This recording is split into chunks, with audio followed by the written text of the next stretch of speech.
할렐루야. 귀하고 복된 주님의 날입니다. 예배 나오신 여러분들을 주님의 이름으로 환영합니다.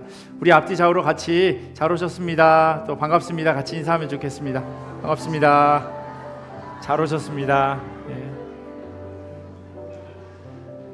주님께서 또 우리를 예배의 공동체로 불러주시고 함께 예배 드릴 수 있도록 인도하셨습니다. 지난 한 주간 또 여러분들의 삶 가운데서 여러 가지 많은 또 어려움들, 그런 힘든 시간들이 있으셨다면 예배를 통해서 또 주님 주시는 말씀을 통해서 힘없고 또 살아갈 이유를 찾는 그런 귀한 복된 주일 예배 되기를 간절히 소원합니다. 이제 다 함께 우리의 마음을 모아서 영과 진리로 하나님께 예배 드립니다.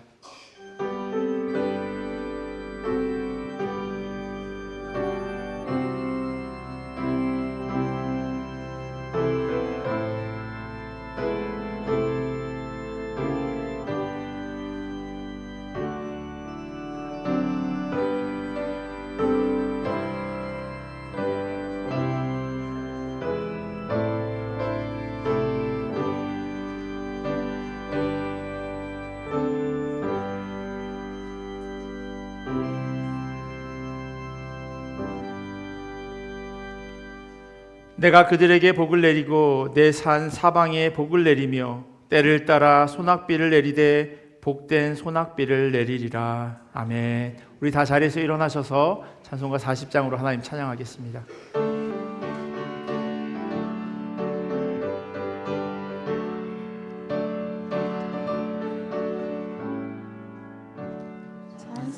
찬송으로 보답할 수 없는 그 사랑, 주님께 영광 할렐루야. 형제 자매 모두 함께 모여 찬송해. 주님께 영광 할렐루야. 하나님의 자녀여 크게 찬송 부르며 밝고 거룩한 길로 기쁨으로 나아가 주의 보좌 앞으로 속히 들어가겠네. 주님께 영광 할렐루야. 우리 받은 주님 은혜 한량 없도다. 주님께 영광 할렐루야. 기쁜 찬송 부르면서 천국 가겠네. 주님께 영광 할렐루야. 하나님의 자녀여 크게 찬송 부르며 밝고 거룩한 길로 기쁨으로 나아가 주의 보좌 앞으로 속히 들어가겠네. 주님께 영광 할렐루야. 잠시 후에 우리 모두 주를 보겠네. 주님께 영광 할렐루야. 보장스런 보좌 위에 거룩하신 주, 주님께 영광 할렐루야. 하나님의 자녀여 크게 찬송 부르며 밝고 거룩한 길로 기쁨으로 나아가 주의 보좌 앞으로 속히 들어가겠네. 주님께 영광 할렐루야. 만국 백성 천국에서 소리 높여서 주님께 영광 할렐루야. 영원토록 주의 공로 찬양하겠네. 주님께 영광 할렐루야. 하나님의 자녀여 크게 찬송 부르며 밝고 거룩한 길로 기쁨으로 나아가 주의 보좌 앞으로 속히 들어가겠네. 주님께 영광 할렐루야. 다 함께 사도신경으로 우리의 신앙을 고백합니다. 나는 전능하신 아버지 하나님 천지의 창조주를 믿습니다. 나는 그의 유일하신 아들 우리 주 예수 그리스도를 믿습니다. 그는 성령으로 잉태되어 동정녀 마리아에게서 나시고 본디오 빌라도에게 고난을 받아 십자가에 못 박혀 죽으시고 장사된 지 사흘 만에 죽은 자 가운데서 다시 살아나셨으며 하늘에 오르시어 전능하신 아버지 하나님 우편에 앉아 계시다가 거기로부터 살아있는 자와 죽은 자를 심판하러 오십니다. 나는 성령을 믿으며 거룩한 공교회와 성도의 교제와 죄를 용서받는 것과 몸의 부활과 영생을 믿습니다. 아멘. 모두 자리에 앉으셔서 오늘도 기쁘고 복된 주일 하나님 찬양하며 나아가시겠습니다.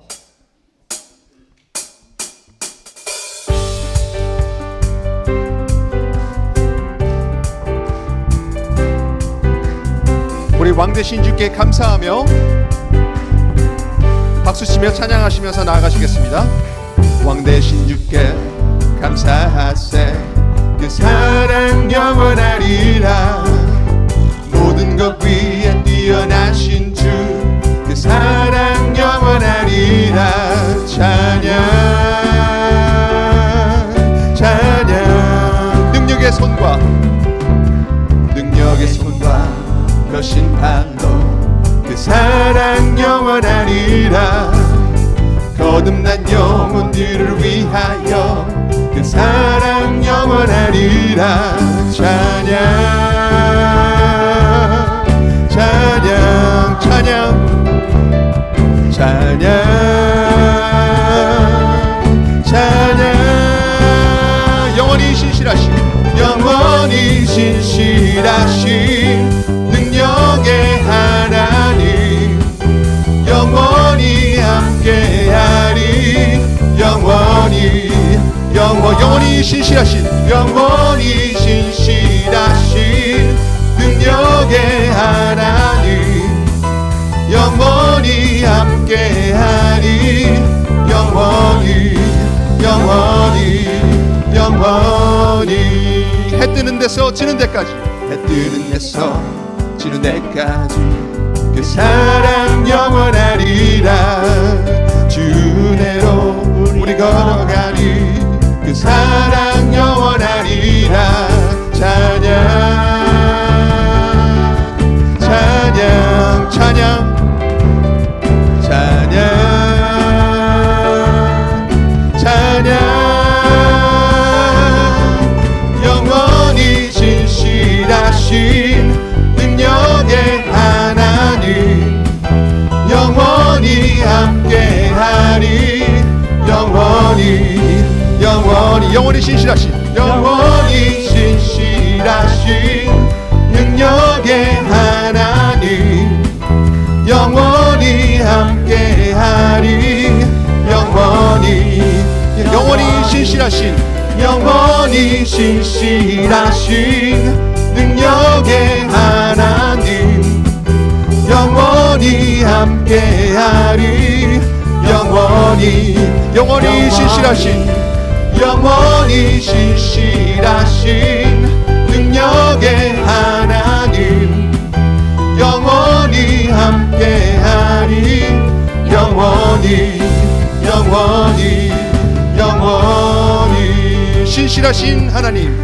신실하신 하나님 실수가 없으신 좋으신 나의 주 진실하신 하나님 실수가 없으신 좋으신 나의 주 선포하며 나갑니다. 나의 반석이신 하나님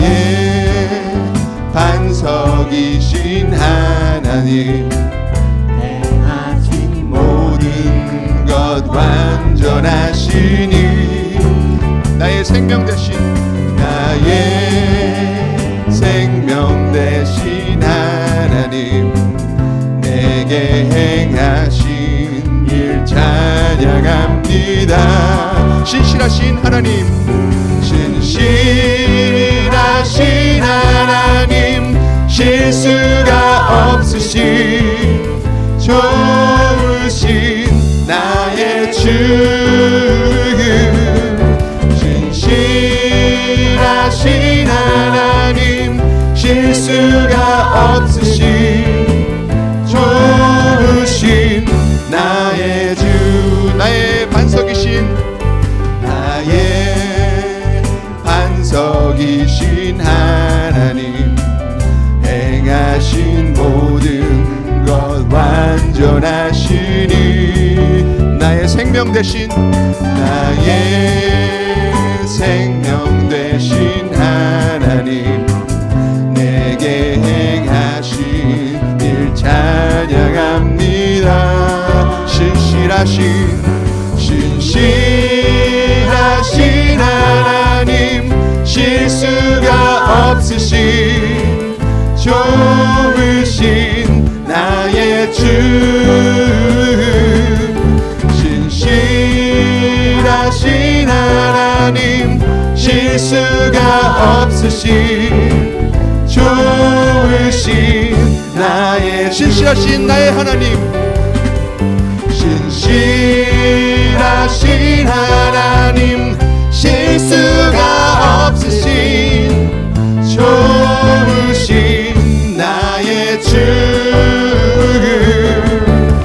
신실하신 하나님, 실수가 없으신 좋으신 나의 주. 하나님께 감사의 박수, 영광의 박수 올려드리겠습니다. 아멘. 사랑하는 성도 여러분, 지금 함께 부를 찬양은 아마도 처음 하시는 찬양일 것 같은데요, 예수님께서 우리에게 밝은 빛으로 오셔서 하나님의 의와 복음의 영광을 노래하는 곡입니다. 우리 삶 가운데 주님의 빛이 가득하길 소망하며 함께 찬양하며 나아가시겠습니다.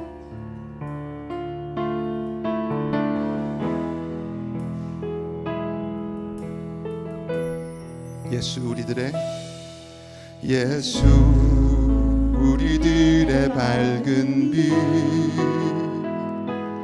은혜와 긍휼을 베푸시는 주, 의의 길을 따라가는 주의 자녀들에게 항상 밝은 빛을 비추시네. 그는 구원의 주 하나님, 공의로 세상을 다스리시네. 주를 경외하는 자들에게 부어주시는 놀라운 주님의 영광, 하늘에서 찬란하게 빛나는 주의 영광, 이 땅에 오셨네. 어둠을 밝히고 새 생명 주시네. 영원히 빛나는 나의 예수님 높이 영광과 찬양 받으실 그 이름 경배합니다.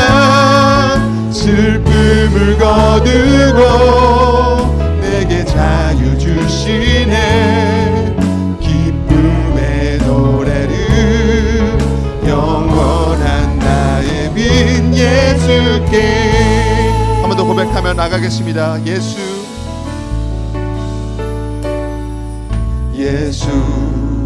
우리들의 밝은 빛, 은혜와 긍휼을 베푸시는 주, 의의 길을 따라가는 주의 자녀들 항상 밝은 빛을 비추시네. 그는 구원의 주 하나님, 공의로 세상을 다스리시네. 주를 경외하는 자들에게 부어주시는 놀라운 주님의 영광. 하늘에서 찬란하게 빛나는 주의 영광, 이 땅에 오셨네. 어둠을 밝히고 새 생명 주시네. 영원히 빛나는 나의 예수님 높이 영광과 찬양 받으실 그 이름 경배합니다. 슬픔을 거두고 내게 자유 주시네. 기쁨의 노래를 영원한 나의 빛 예수께. 하늘에서 찬란하게 빛나는 주의 영광, 이 땅에 오셨네. 어둠을 밝히고 새 생명 주시네.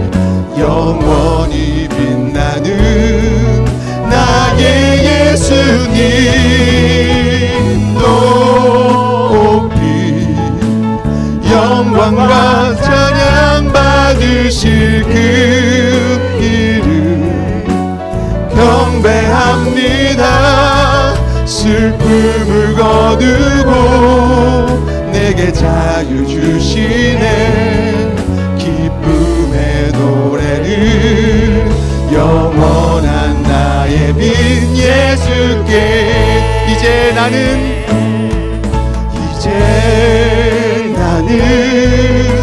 옛 사람 아니요, 사망에서 건지신 주의 자녀이니. 한없는 주의 사랑 안에 기쁨으로 걸어가겠네. 이제 나는 옛 사람 아니요, 사망에서 건지신 주의 자녀이니. 그 한없는 주의 사랑 안에 기쁨으로 걸어가겠네. 이제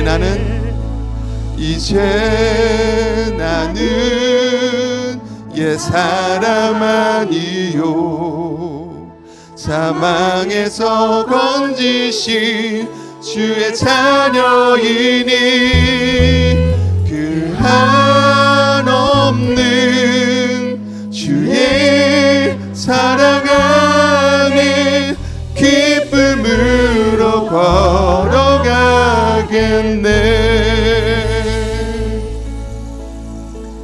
사랑과 은혜가 충만하신 하나님 아버지, 찬양 중에 임재하신 주님의 감사드립니다. 저희의 고백처럼 복음은 모든 믿는 자에게 주시는 하나님의 능력이요 구원임을 믿습니다. 이제 하나님의 말씀을 듣고자 합니다. 우리 모두의 마음을 눈을 열어주셔서 진리의 말씀을 깨닫게 하시고 선포되는 말씀에 아멘으로 화답하며 삶을 살아낼 수 있도록 도와주시옵소서. 우리 다 함께 기도하며 나아가시겠습니다.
변함없이 저희들을 사랑하시는 하나님, 죄인인 저희들을 구원하시고 하나님 자녀가 되게 해주셔서 감사합니다. 죄의 길에 들어서지 않도록 저희들을 생명의 빛으로 인도해 주시고 하나님 아버지의 사랑을 나누며 살게 해 주시옵소서. 온 세상의 주인이신 하나님을 찬양합니다. 하나님 안에서 참된 평안과 만족을 누리고 연약한 저희 마음이 회복되는 예배가 되길 바랍니다. 하나님, 저희들이 힘들 때 하나님을 원망했던 것을 용서해 주시옵소서. 인생의 고난과 시련이 있을 때 섣불리 하나님을 원망하지 말고 그것을 자신에게 허락한 이유를 하나님 앞에 겸손히 엎드려 질문할 수 있는 지혜를 허락하여 주시옵소서. 어떤 상황에서도 하나님의 주권을 인정하며 하나님을 온전히 의지하게 도와주시옵소서. 주의 몸 되신 우리 교회에 많은 부서와 지체가 있습니다. 하나님께서 손수 맡기신 이 귀중한 모든 직분들을 통해 주님 보시기에 기쁘신 성령의 열매가 교회에서 또 삶의 자리 곳곳에서 드러나는 축복을 허락하여 주시옵소서. 특히 우리 다음 세대를 위해 기도드립니다. 우리 다음 세대가 예수님을 인격적으로 만나고 구원의 기쁨을 누리며 복음의 증인으로 세워지길 기도드립니다. 저희 사역자들과 교사들이 성령 충만함으로 우리 다음 세대를 섬겨서 그들의 삶에 풍성한 은혜로 채워지길 기도드립니다. 탐욕과 전쟁과 분열, 기근, 고통과 악으로 가득 찬 이 세상에 사랑과 따뜻함, 치유함과 회복, 신실함과 온유함으로 우리를 붙잡아 주시는 주님이 계시니 이 세상이 아름답습니다. 감사합니다. 불완전한 세상에 살면서도 오로지 주님의 나라를 소망하며 주님의 끈을 놓지 않는 그런 담대함과 강인함을 저희들에게 허락하여 주시옵소서. 주님의 몸된 교회를 위해 힘쓰시는 목사님께 주님의 권능으로 붙들어 주셔서 선포되는 말씀 속에 큰 은혜가 임하길 바라며 들려주시는 말씀을 통해 예수님의 사랑이 우리 마음속 깊이 자리 잡길 간절히 바랍니다. 오늘도 저희들의 기도 가운데 함께 하시는 우리 주 예수 그리스도 이름으로 기도드렸습니다.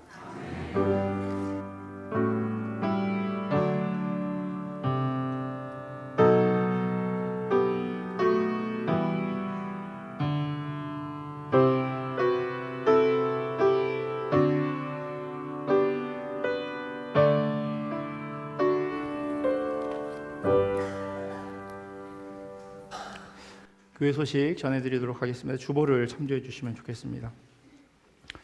오늘 2부 예배 후에 본당에서 목자 교육이 있습니다. 목자 되시는 분들은 꼭 참석해 주시면 감사하겠습니다. 그리고 영광 목장 전체 모임이 6월 4일 목요일 오전 10시에 본당에서 있습니다.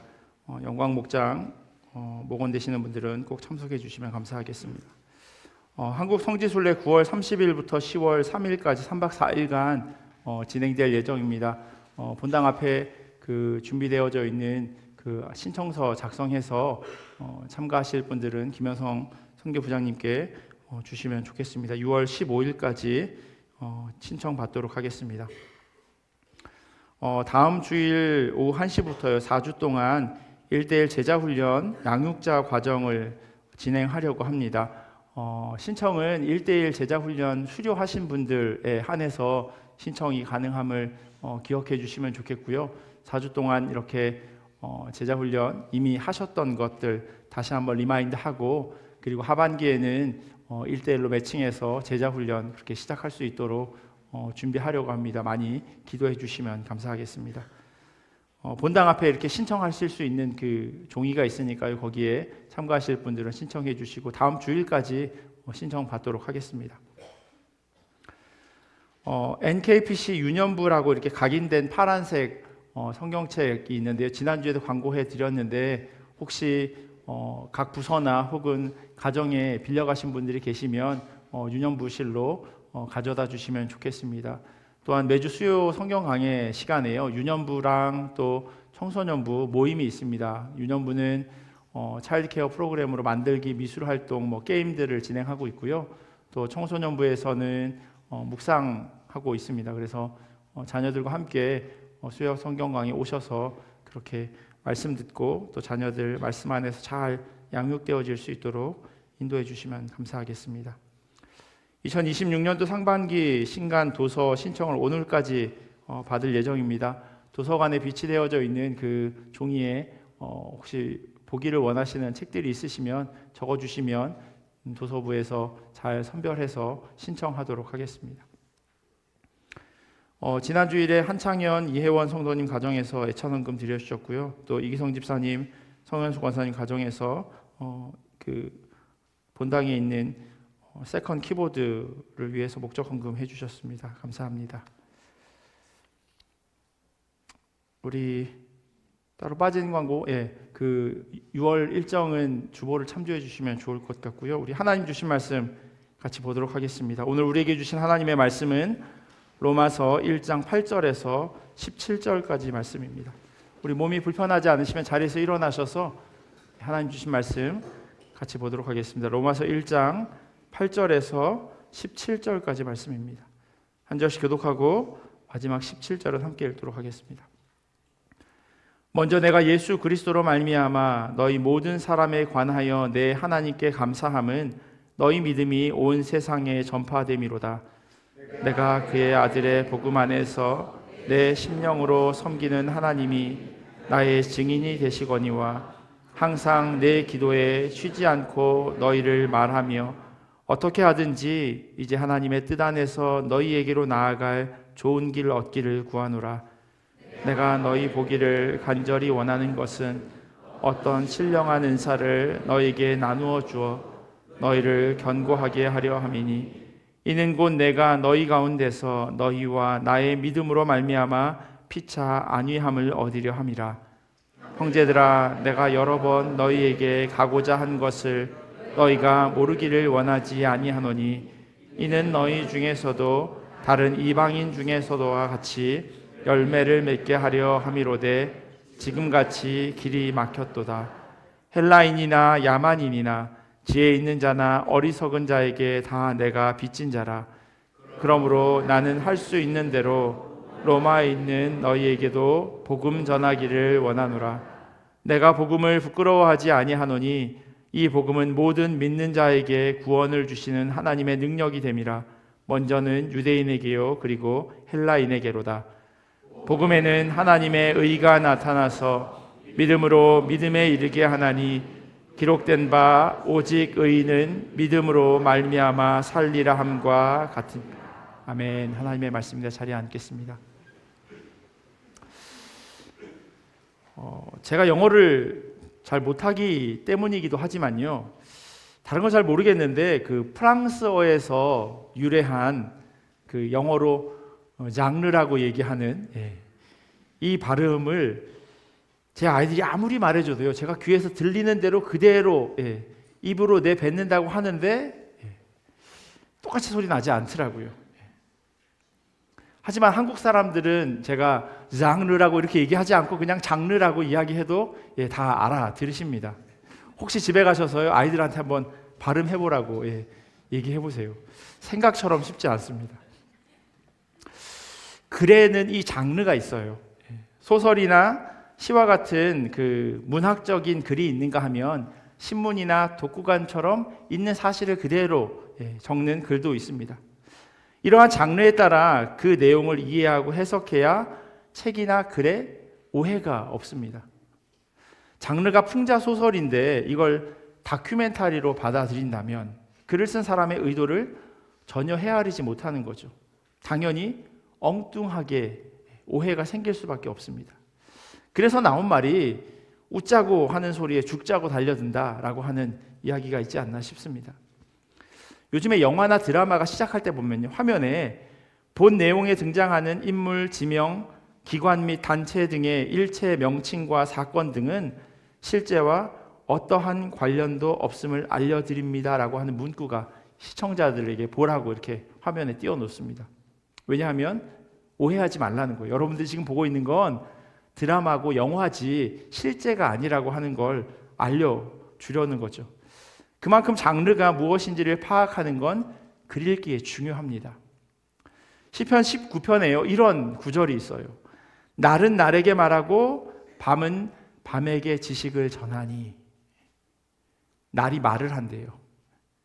그리고 밤이 말을 하는데 그 말하는 내용이 지식을 전달하는 거라고 합니다. 상식적으로 말이 안 되는 이야기죠. 이어지는 6절에 보면 이렇게도 써 있어요. 하늘 이 끝에서 나와서 하늘 저 끝까지 운행하며 그의 열기에서 피할 자가 없도다. 여기에는 지금 주어가 생략되어져 있는데 5절에 보면 해에 관해서 말했기 때문에 6절도 지금 이게 해에 관해서 이야기하는 거예요. 그런데 해가 하늘 이 끝에서 나와서 저 끝으로 돌아간다라고 하는 것, 과학적으로 틀린 이야기예요. 해가 동쪽에서 떠서 서쪽으로 사라지는 게 아니라 지구가 스스로 자전해서 생기는 시각적인 착시예요. 그럼 이 성경 구절은 잘못된 건가요? 전혀 그렇지 않습니다. 우선 성경이 쓰였을 때 인류가 가지고 있었던 그 상식을 무시할 수 없습니다. 무엇보다도 더 중요한 건요, 이 구절이 시편에 써 있다는 거예요. 시라고 하는 장르예요. 시편은 시 모음집입니다.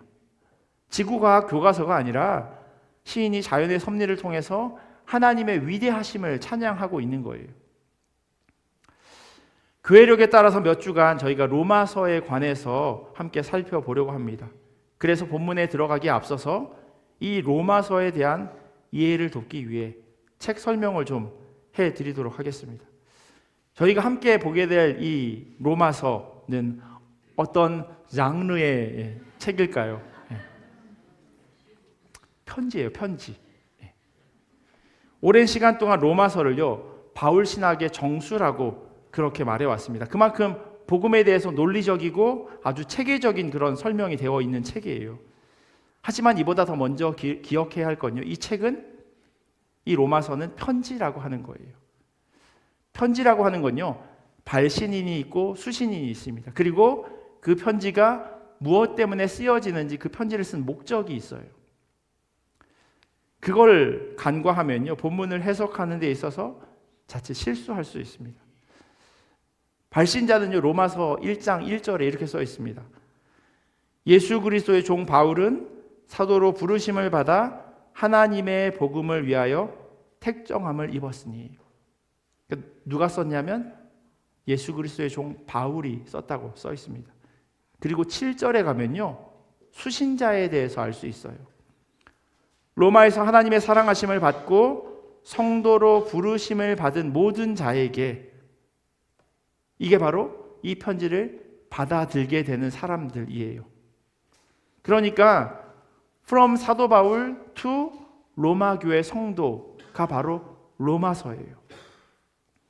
아마 이건 많은 분들이 이미 알고 계셨을 거예요. 그럼 다시 질문 드릴게요. 그럼 이 편지는 진짜 누가 썼을까요? 아니 1초 전에 바울이 썼다 그래 놓고서 다시 질문하면 당황할 수밖에 없어요. 근데 로마서 제일 마지막에요, 이 편지를 마무리하는 대목이 있는데 거기 이런 구절이 있어요. 이 편지를 기록하는 나 더디오도 주 안에서 너희에게 무난하노라. 로마서 1장 시작하면서 분명히 사도 바울이 썼다고 그렇게 얘기했는데 갑자기 이 편지를 기록하는 나 더디오라는 구절을 접하면 당황할 수밖에 없어요. 왜냐하면 바울이 쓴 줄 알고 쭉 읽어갔는데 마지막에 더디오는 누구야? 그렇게 생각할 수밖에 없어요. 이 편지를 누가 썼냐라고 질문하면요, 편지를 불러준 사람은 사도 바울이고 그것을 받아 쓴 사람은 더디오다라고 이야기하면요, 아, 이 사람 로마서에서도 좀 아는구나라고 하는 이야기를 들으실 수 있어요. 왜 이와 같은 일이 일어났냐 하면요, 사도 바울이 가지고 있었던 질병 때문이에요.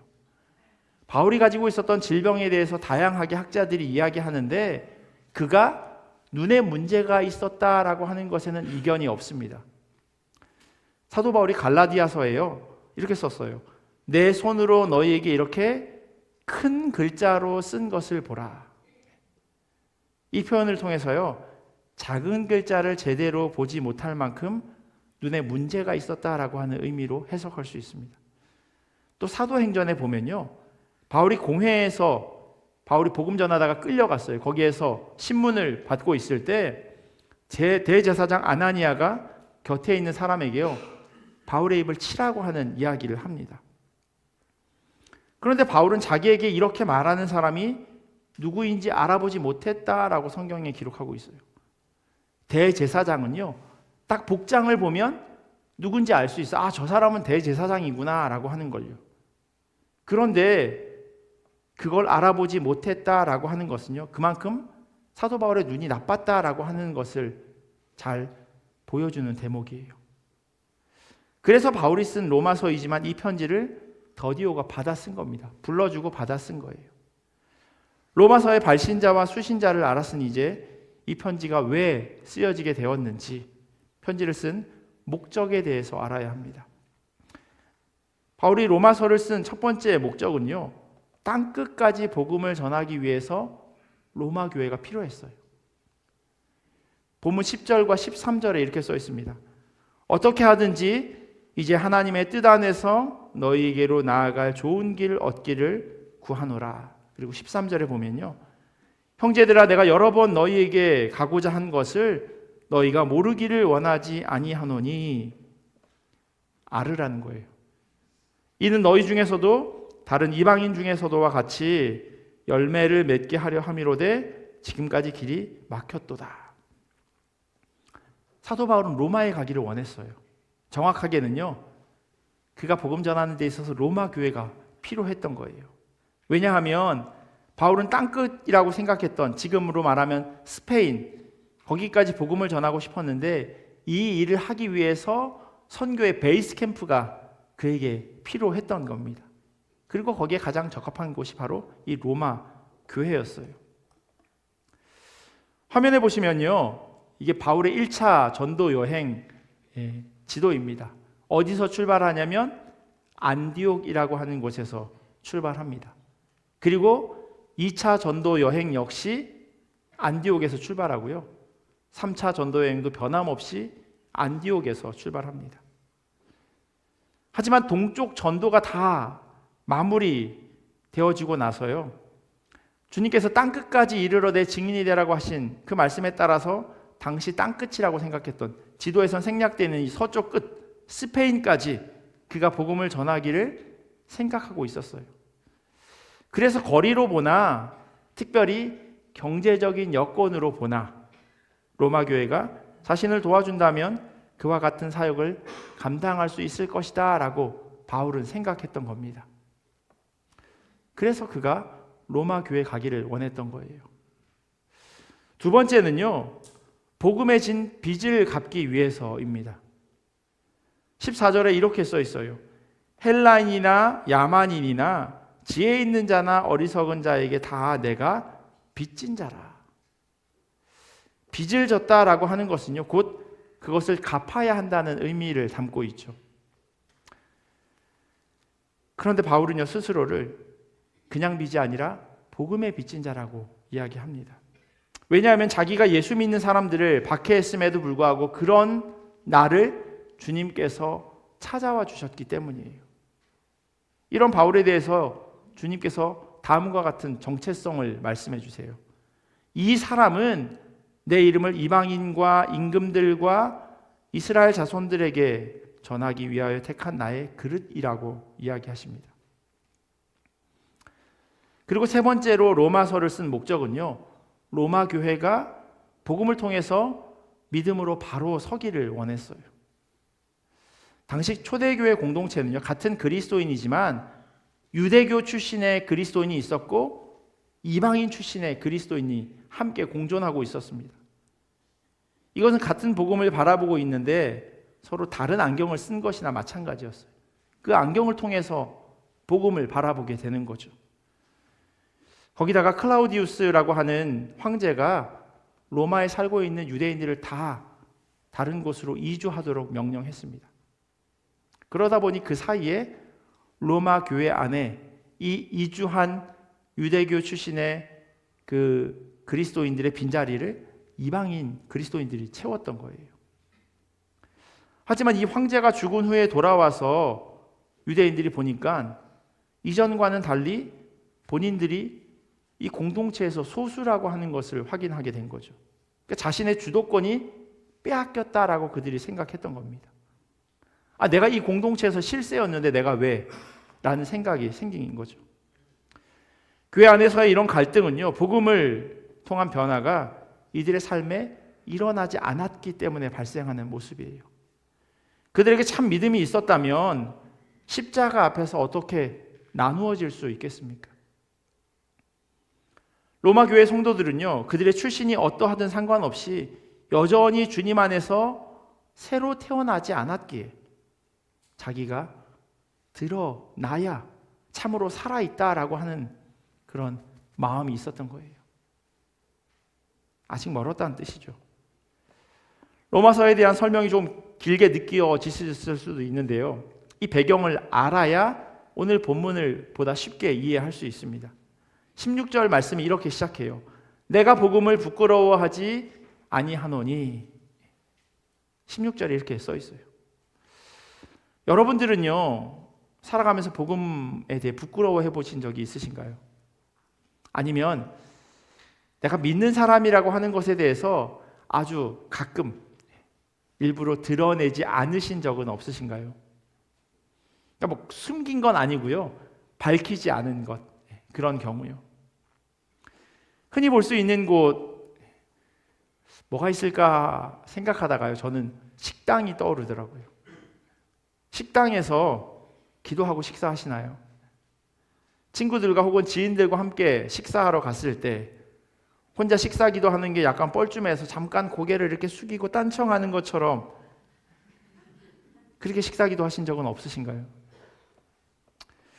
군대에서요, 식사 기도한다는 게 그렇게 쉽지 않습니다. 지금은 모르겠어요. 근데 제가 군 생활할 땐 그랬어요. 특별히 이등병이 밥 먹을 때마다 기도한다라고 하면요, 고참한테 잘못 찍힐 수도 있어요. 왜냐하면 고참들이 다 교회를 다니는 건 아니니까요. 하지만 제 경험으로 볼 때요, 처음이 중요한 것 같아요.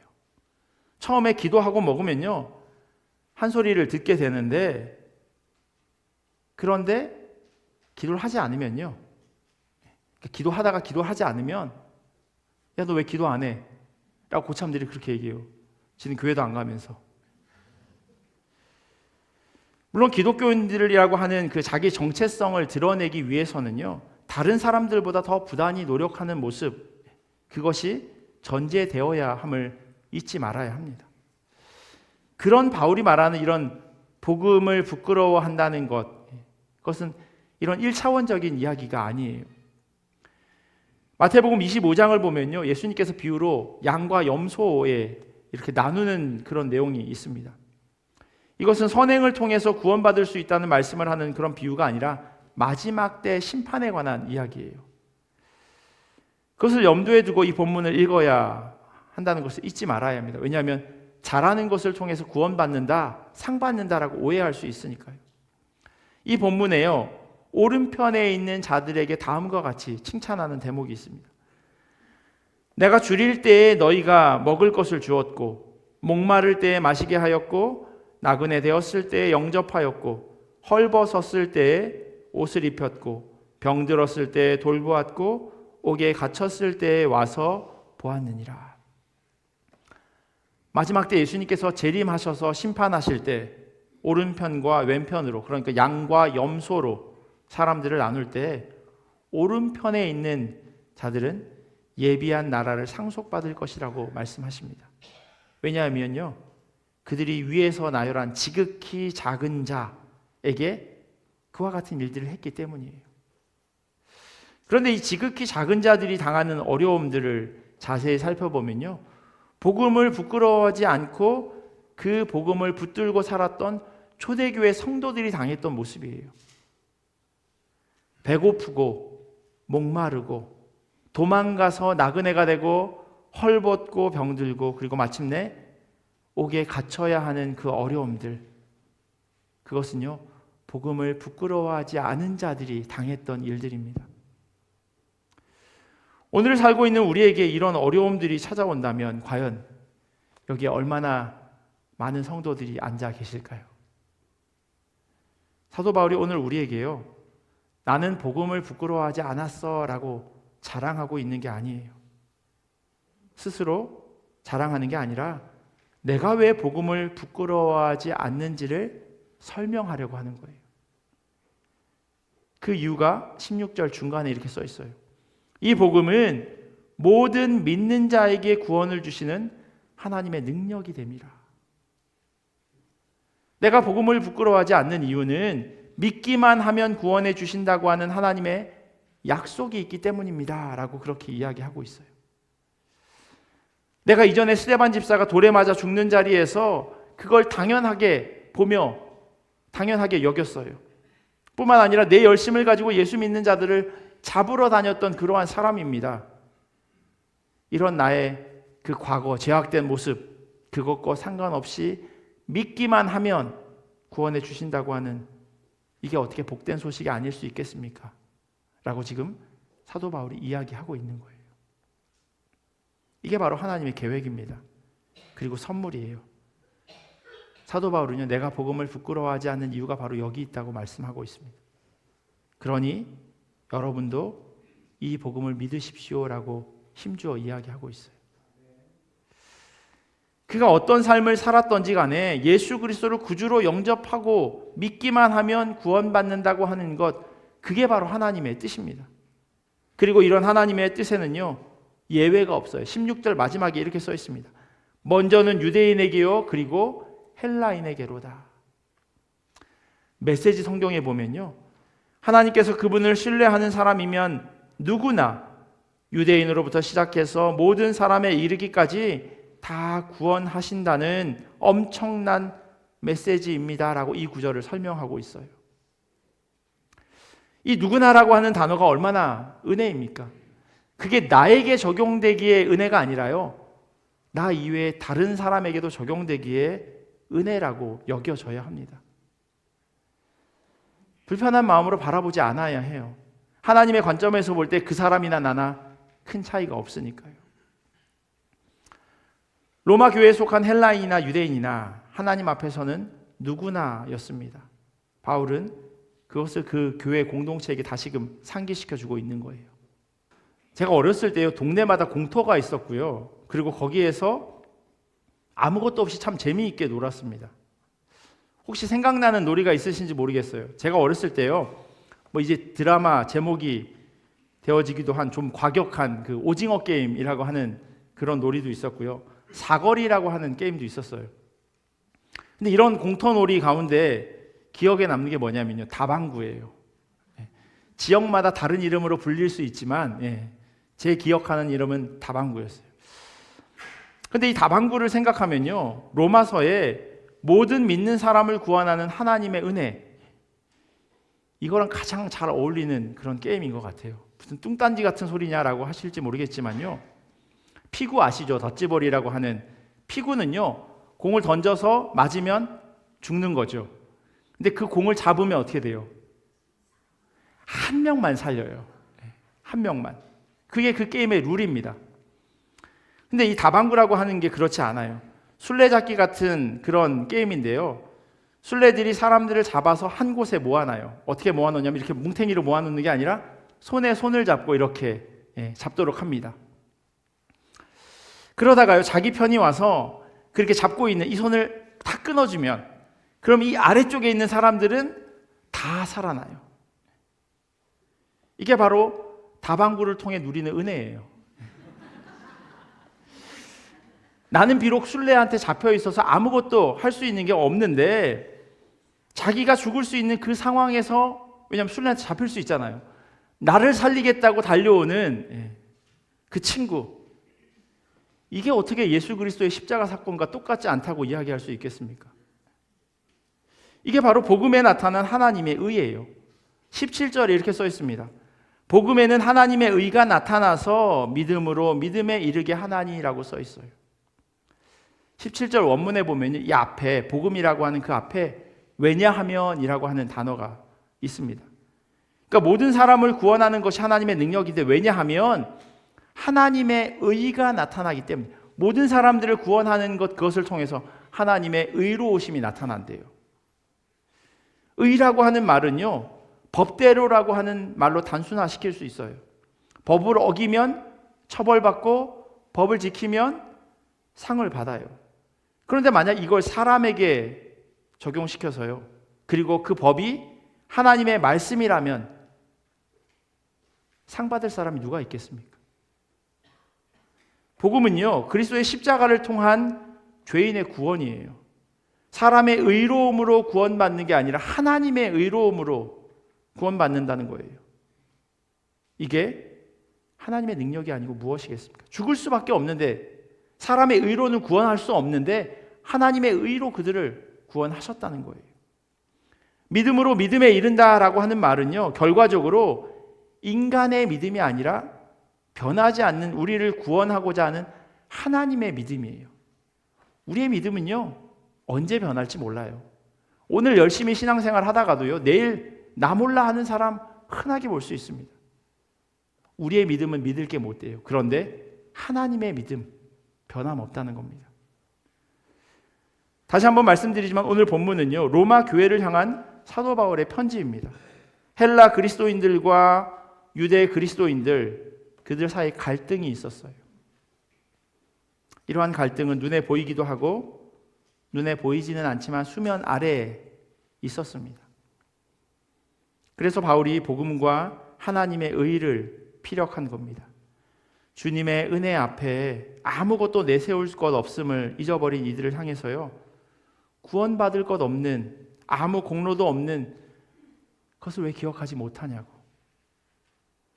너희가 사랑을 받은 자로부터, 하나님으로부터 사랑받은 자라면 왜 삶 속에서 그 사랑이 드러나지 않느냐고 안타까운 마음으로 지금 바울은 편지를 적어 내려가고 있습니다.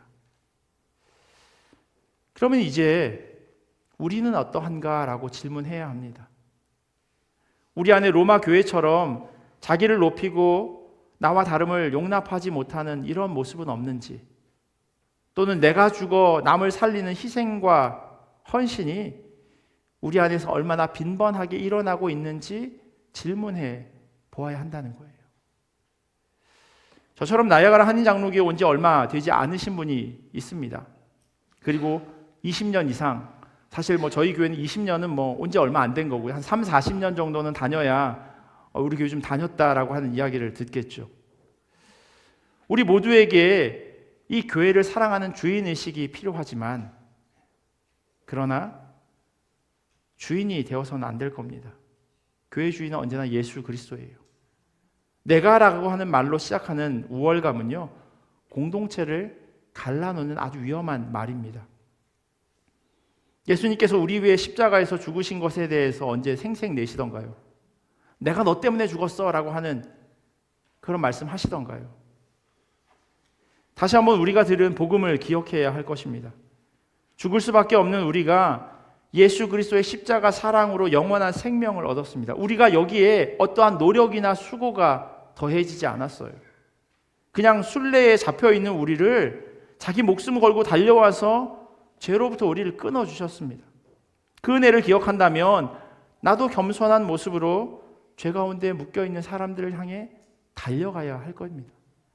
그게 바로 복음을 제대로 마음 가운데 느낀 사람의 삶의 모습이에요. 바울은 로마 교회에 그것을 다시금 기억하라고 말해주고 있어요. 그리고 주님께서 오늘 우리에게 이 복음의 능력을 잊지 말라고 말씀하고 계십니다. 복음에 나타난 이 하나님의 능력이 날마다 우리의 삶 가운데 기억되고 또 살아내어지는 우리 모두가 되기를 예수 그리스도의 이름으로 간절히 축원합니다. 기도하겠습니다. 참 좋으신 하나님 감사합니다. 연약하고 부족한 우리들을 주님의 자녀로 삼아주시고 구원하여 주심에 너무나도 감사합니다. 우리가 구원받는 데 있어서 아무런 공로도 없음을 우리가 기억하며 살아가야 함에도 불구하고 마치 내 노력과 수고의 결과물인 것처럼 그렇게 교만하게 여길 때도 있었음을 고백합니다. 주님, 우리의 그 부족함을 주님 앞에 내려놓습니다. 다시금 회개합니다. 주님 안에서 사랑으로 하나 되게 하시고 받은 사랑을 기억하고 그 사랑을 흘려보내는 주님의 자녀 될 수 있도록 인도하여 주시옵소서. 감사하며 사랑이 많으신 예수님의 이름으로 기도합니다. 아멘. 지금 이 시간 청년부 나와서 특송해 주시겠습니다.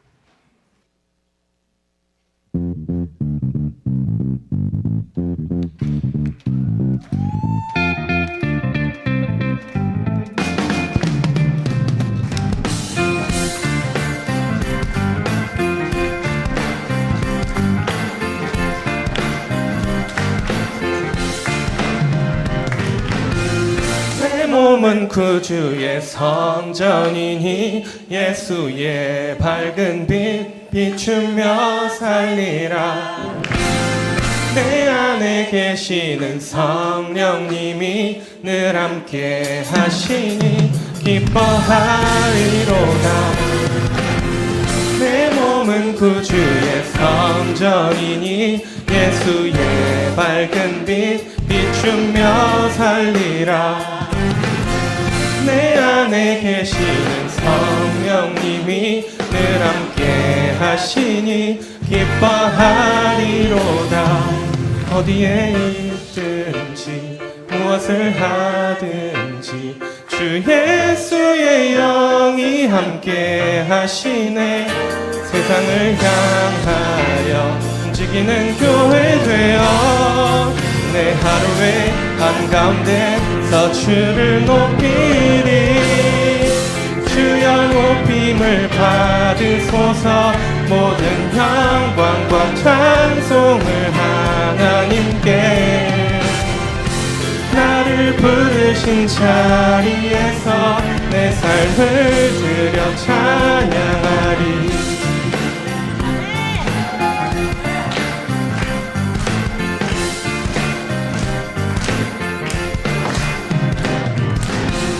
내 몸은 구주의 성전이니 예수의 밝은 빛 비추며 살리라. 내 안에 계시는 성령님이 늘 함께 하시니 기뻐하리로다.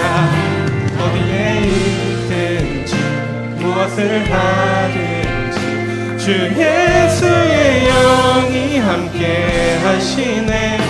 세상을 향하여 움직이는 교회 되어 내 하루의 한가운데서 주를 높이리. 주여 높임을 받으소서. 모든 영광과 찬송을 하나님께.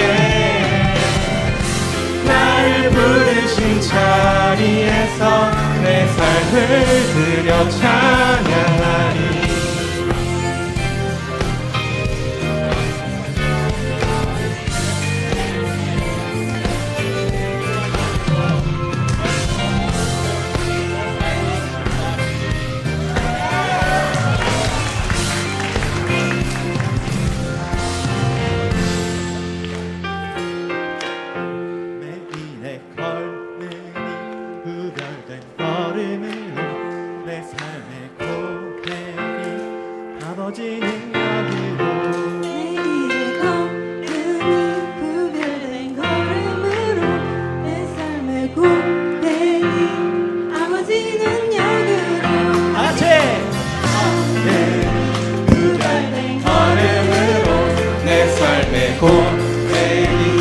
아버지 능력으로 매일의 걸음이 구별된 걸음으로 내 삶의 고백이 아버지 능력으로 매일의 걸음이 구별된 걸음으로 내 삶의 고백이 아버지 능력으로 매일의 걸음이 구별된 걸음으로 내 삶의 고백이 아버지 능력으로 매일의 걸음이 구별된 걸음으로 내 삶의 고백이 아버지 능력으로 매일의 걸음이 구별된 걸음으로 내 삶의 고백이 아버지 능력으로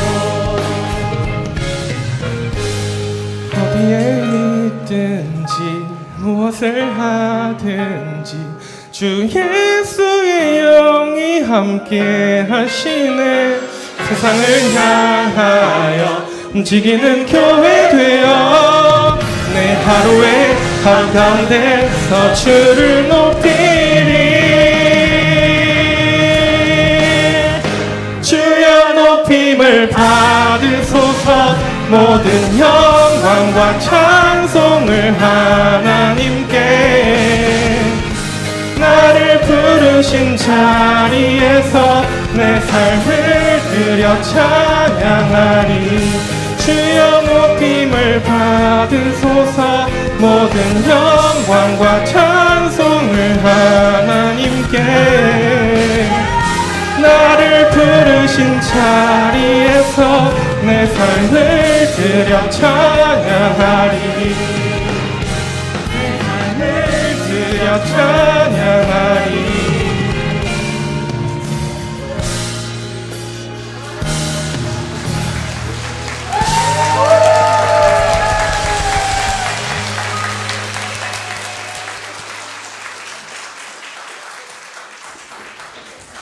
저희가 무선 마이크를 한 10개 정도는 사야 될 것 같네요.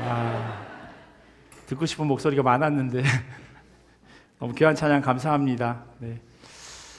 정말 우리가 살아가는 그 삶의 모습이 그 제목처럼 구주의 성전임을 기억하고 날마다 그 걸음걸음 주님이 기뻐하시는 대로 그렇게 한 주간 승리하며 살아가면 좋겠습니다. 우리 주신 말씀 기억하면서 찬송가 90장 부르도록 하겠습니다.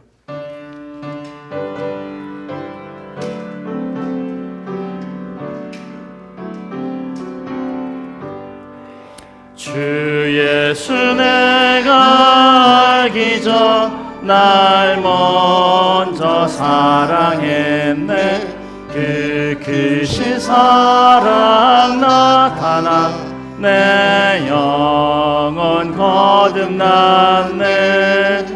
주 내 맘에 늘 계시고 나 주의 안에 있어. 저 포도비유 같으니 참 좋은 나의 친구.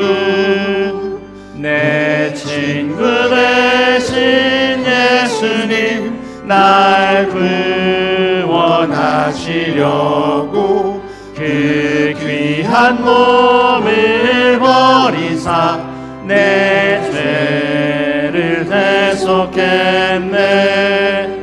나 주님을 늘 믿으며 그 손을 의지하고 내 몸과 마음을 바쳐서 끝까지. 우리 다 같이 일어나셔서 공헌하시겠습니다. 내 진실하신 친구여 그 은혜 내려주사 날 항상 보호하시고 내 방패 되옵소서. 그 풍성한 참 사랑을 네 능히 끊을 소냐. 날 구원하신 예수는 참 좋은 나의 친구. 범사에 감사합니다. 범사에 감사합니다. 오랜만에 온 식구 함께 즐거운 신나간 시간 지내게 하심에 감사드립니다. 아들의 생애에 늘 주님의 날개 밑에 품어 보호하여 주실 걸 믿고 감사드립니다. 하나님 기쁨으로 섬길 수 있는 성가대원들이 필요합니다. 하나님 찬양함을 사모하는 지체들을 보내주실 줄 믿고 감사드립니다. 기도하겠습니다. 하나님 감사합니다. 주님의 은혜가 얼마나 큰지요. 우리에게 있어지는 모든 일들이 주님 앞에 감사의 제목으로 올려드려질 수 있도록 인도하시니 감사합니다. 기쁜 일도 슬픈 일도 언제나 주님 안에서 이루어지고 있음을 우리로 잊지 않게 하시고, 또한 그 일들을 통하여서 우리 삶에 은혜 더하시는 주님을 발견하게 하시고, 또한 그 주님을 간증하며 살아갈 수 있도록 인도하여 주시옵소서. 때를 따라 철을 따라 꼴을 먹이시는 것처럼 우리에게 필요한 것들을 공급하여 주시니 감사합니다. 지난 한 주간에 우리의 삶을 되돌아보면 부족한 것 투성이지만 그럼에도 불구하고 그런 우리를 사랑하여 주시고 주님께서 허락하신 것을 누리게 하시니 감사합니다. 그 마음으로 주님 앞에 이 물질과 우리의 마음을 올려드리오니 하나님 기쁘게 받아주시옵소서. 주님이 원하시는 곳에 온전히 사용되어지는 물질 되게 하시고, 무엇보다도 이 땅 가운데서 주님의 자녀들이 물질로 인하여 어려움 당하지 않도록, 주님 없는 삶의 모습으로 살아가지 않도록 하나님께서 채워주시옵소서. 지금은 우리 주 예수 그리스도의 크신 은혜와 하나님 아버지의 사랑하심과 성령님의 교통하심이 복음의 능력으로 살아가기를 결단하는 주님의 자녀들 머리 위에, 그리고 이들의 가정과 삶의 자리와 멀리 떨어져 있는 자녀들과 부모님, 그리고 주님의 몸된 교회 위에 지금부터 영원토록 함께 하시기를 간절히 축원하옵나이다.